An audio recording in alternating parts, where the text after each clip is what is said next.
Breaking news హైదరాబాద్లోని ప్రముఖ నిర్మాతలు నిర్మాణ సంస్థల కార్యాలయాలపై ఐటీ సోదాలు కంటిన్యూ అవుతున్నాయి. ఎస్వీసీ, మైత్రి, మ్యాంగో మీడియా సంస్థల్లో ముమ్మరంగా ఐటీ తనిఖీలు జరుగుతున్నాయి.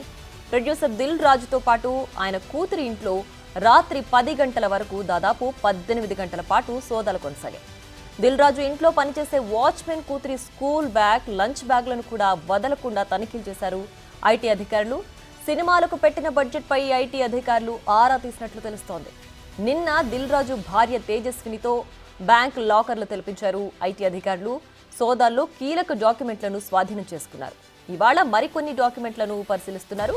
అయితే ఇదే టైంలో తన ఇంటి నుంచి బయటకొచ్చి మీడియాకు అభివాదం చేశారు నిర్మాత దిల్ రాజు. ఐటీ రైట్స్ పై దిల్ రాజు రియాక్ట్ అయ్యారు. తన ఒక్కడిపైనే రైట్స్ జరగడం లేదని, ఇండస్ట్రీ మొత్తం మీద సోదాలు జరుగుతున్నాయని చెప్పారు.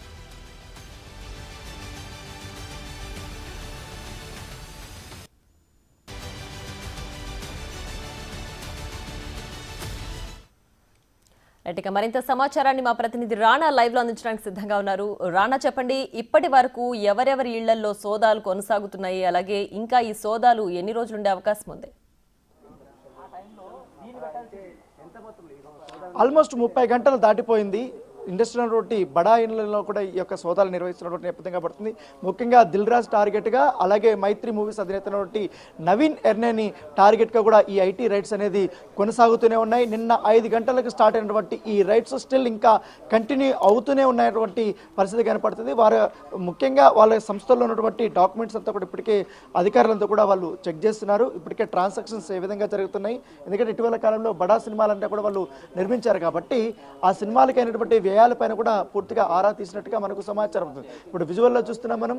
సో సిఎస్ఎఫ్ సంబంధించిన అధికారులు కానీ వీళ్ళందరూ కూడా భద్రతలో వీరందరూ ఉన్నారు. ఇంతగా అరగంటకు ముందు కూడా దిల్ రాజు కూడా బయటకు వచ్చి ఆయన మీడియా పైన అభివాదం కూడా చేసి వెళ్ళినటువంటి నేపథ్యం అయితే కనపడుతుంది. ఎందుకంటే చాలా వరకు కూడా ఇటు దిల్ రాజు సంబంధించినటువంటి ఎస్వీసీ సంస్థ అయినటువంటి ఆఫీస్లో ఉన్నా కానీ, ఇళ్లలో కానీ, వారి బంధువుల ఇళ్లలో కానీ ఏకధాటిగా ఇంకా సర్చింగ్స్ అనేది జరుగుతూనే ఉన్నాయి. దానితో పాటు ఇప్పటికే వారి వద్ద తీసుకున్నటువంటి డాక్యుమెంట్స్ అంతా కూడా పరిశీలన అనేది చేస్తూనే ఉన్నారు. మరోపక్క బ్యాంకుకి సంబంధించిన అన్ని డీటెయిల్స్ కూడా తీసుకున్నారు. బ్యాంక్ స్టేట్మెంట్లు కూడా వారు పరిశీలన చేస్తున్నటువంటి నేపథ్యంగా పడుతుంది. ముఖ్యంగా సంక్రాంతికి వస్తున్న సినిమా సూపర్ హిట్ అయింది. ఆ సినిమాకు సంబంధించినటువంటి వ్యయం ఎంత ఉందన్న దానిపై కూడా, అలాగే ఆ కలెక్షన్స్తో ఇప్పటి వరకు నిర్మాతకి ఎంతవరకు చేరుకుంది దానిపై కూడా పూర్తిగా వాళ్ళు ఆరా తీస్తున్నట్టుగా మనకు సమాచారం అవుతుంది. ముఖ్యంగా గేమ్ చేంజర్ సంబంధించినటువంటి అంశంలో ఆ సినిమా నిర్మాణ వ్యయము, అలాగే బయటకు చెప్తున్నటువంటి ఇది చాలా ఇదిగా ఉంది, చాలా ఎక్కువగా కూడా చెప్పినటువంటి నేపథ్యంగా పడుతుంది.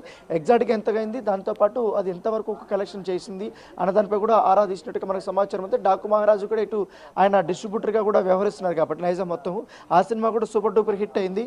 సో దానికి సంబంధించినటువంటి వ్యవహారాలన్నీ కూడా ఇప్పటికే లక్ష్మణ్ కానీ, శిరీష్ కానీ వీళ్ళందరి దగ్గర ఉన్నాయి కాబట్టి వాళ్ళ ఇంట్లో కూడా ఇప్పుడు ఈ సోదాలు అనేది నిర్వహిస్తున్నటువంటి నేపథ్యం కనపడుతుంది. అయితే ఈ పుష్ప 2 సినిమాకి సంబంధించిన అంశంలో నవీన్ ఎర్నేని కానీ, రవిశంకర్ కానీ, అలాగే చెర్రీ వాళ్ళ ఇంట్లో కూడా ఏకదాటికి ఇంకా కొనసాగుతూనే ఉన్నాయి. నిన్న అనేక రకాలైన డాక్యుమెంట్స్ అంతా కూడా వారు చెక్ చేశారు. వారి కుటుంబ సభ్యుల యొక్క స్టేట్మెంట్లు కూడా, బ్యాంకు స్టేట్మెంట్లు కూడా వాళ్ళు చెక్ చేశారు. దాంతో లాకర్స్లో ఉన్నటువంటి ఏమేమి ఉన్నాయన్న దానిపై కూడా స్థిరచర ఆస్తులకు సంబంధించినటువంటి డాక్యుమెంట్స్ కూడా అధికారులు ఇప్పుడు చెక్ చేస్తున్నటువంటి నేపథ్యంగా పడితే ఇవన్నీ కూడా ఒకవైపు కొనసాగుతుండగా, నిన్న ఉదయం నుంచి కూడా ఇటు గచ్చిపోల్లో ఉన్నటువంటి డైరెక్టర్ సుకుమార్ ఇంట్లో కూడా ఈ ఐటీ రైట్స్ అనేది కొనసాగుతూనే ఉన్నాయి. ఈ పుష్ప 2 సంబంధించినటువంటి విషయంలో ఆయన నిర్మాణ భాగస్వామ్యంలో కూడా పాలు పంచుకున్నట్టుగా మనకు సమాచారం అవుతుంది. దానితో పాటు ఆయన రెమ్యూనరేషను, ఆయన ఎంతవరకు కూడా ఇప్పటివరకు ఇన్కమ్ ట్యాక్స్ కట్టారు, దీంతో పాటు అనేక వ్యవహారాలతో కూడా వాళ్ళు తీగలాగుతున్నటువంటి నేపథ్యం. ఆయన నిన్నట వేరే ఊర్లో ఉన్నారు, యాక్చువల్లీ బాంబేలో ఉన్నారు. అక్కడి నుంచి కూడా ఆయన శంషాబాద్ ఎయిర్పోర్ట్లోకి రాగానే అక్కడి నుంచి అధికారులు ఆయన తీసుకెళ్లి ఇంటి దగ్గరికి తీసుకెళ్లినటువంటి పరిస్థితి ఏర్పడుతుంది. సో ప్రస్తుతం అయితే అక్కడ కూడా డాక్యుమెంటేషన్ అంతా కూడా చెక్ చేస్తున్నారు. ఆ స్థిరచర ఆస్తులకు సంబంధించిన అవన్నీ కూడా వాళ్ళు వాల్యుయేషన్ చేస్తున్నటువంటి నేపథ్యం అయితే కనపడుతుంది. దాంతోపాటు సినిమా ఇండస్ట్రీకి సంబంధించి, ఎందుకంటే పుష్ప 2 కానీ, డాకు మహారాజ్ కానీ, సంక్రాంతికి వస్తున్నాం, గేమ్ చేంజరు ఇలాంటి సినిమాలకు ఫైనాన్స్ చేసినటువంటి ఫైనాన్షియల్ ఇళ్లలో కూడా ఏకదాటిగా కూడా ఈ ఐటీ రైట్స్ జరుగుతున్నట్టుగా మనకు సమాచారం అవుతుంది. అయితే ఇటీవల కాలంలో దిల్ రాజు కానీ, అలాగే మైత్రి మూవీస్ కానీ చాలా పెద్ద పెద్ద సినిమాలు పాన్ ఇండియా లెవెల్లో సినిమాలు తీస్తున్నారు కాబట్టి, ముఖ్యంగా నిన్న మైత్రి మూవీస్ సంస్థ పైన ఏకంగా శ్రీమంతుడు సంబంధించినటువంటి మొత్తం ఆ షీట్స్ అంతా కూడా తెప్పించినట్టుగా తెలుస్తుంది. ఎందుకంటే వాళ్ళు సినిమా ఇండస్ట్రీలోకి అడుగుపెట్టినప్పటి నుంచి కూడా సినిమాలు ఎందుకంటే హిట్ శాతం చాలా ఎక్కువగా ఉంది కాబట్టి వాటికి సంబంధించిన డాక్యుమెంట్స్ అంతా కూడా తెప్పించుకున్నట్టుగా మనకు సమాచారం అందుతుంది. రైట్. అంటే ఈ రైట్స్ కేవలం దిల్ రాజు ఒక్కడిపైనే కాదు, ఇంకా చాలా మంది ప్రముఖుల ఇళ్లలో కూడా సోదాలు జరుగుతున్నాయి టాలీవుడ్ కి సంబంధించి అని దిల్ రాజు చెప్పిన నేపథ్యంలో ఇప్పటి వరకు మనం చూసింది కేవలం సంక్రాంతికి వచ్చిన సినిమాలు ఏవైతే బిజినెస్ జరిగిందో అవి, అండ్ దాంతో పాటు పుష్ప 2 మూవీకి సంబంధించిన టీం, వీళ్ళందరి సంబంధికుల ఇళ్లలో సోదాలు జరిగాయి. ఇవి కాకుండా ఇంకెవరిపైన రైట్స్ జరుగుతున్నాయా? సో ఆల్మోస్ట్ ఇప్పుడు దీనికి సంబంధించిన భైరవ ప్రొడ్యూసర్ ఇంట్లో కూడా సోదాలు జరుగుతున్నాయి.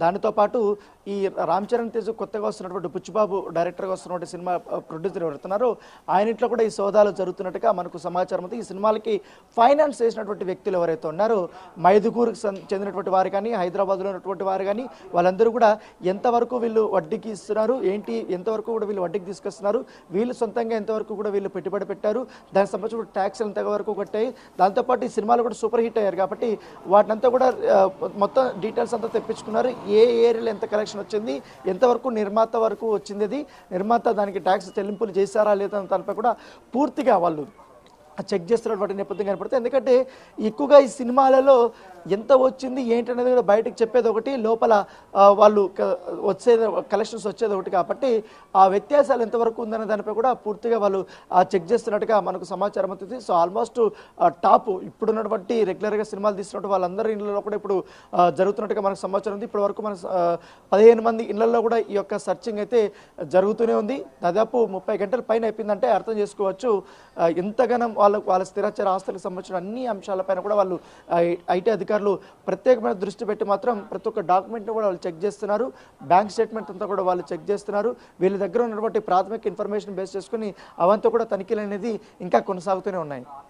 రైట్ రానా, అయితే ఇంత పెద్ద మొత్తంలో అంటే ఒక మూవీకి వాళ్ళు పెట్టిన వ్యయం కావచ్చు, వాళ్ళకి వచ్చిన ఆదాయం కావచ్చు, అలాగే వాళ్ళ ప్రభుత్వానికి ట్యాక్స్ రూపంలో చెల్లిస్తుంది, వీటిల్లో ఇంత వ్యత్యాసం ఉన్న నేపథ్యంలో ఎందుకంత నిర్లక్ష్యంగా వ్యవహరిస్తున్నారు? అంటే ప్రభుత్వం వీటిని చూసి చూడనట్లు వదిలేస్తుందని భావించారా? అసలు ఇట్లాంటి రైట్స్ జరగవని అనుకున్నారా వాళ్ళు?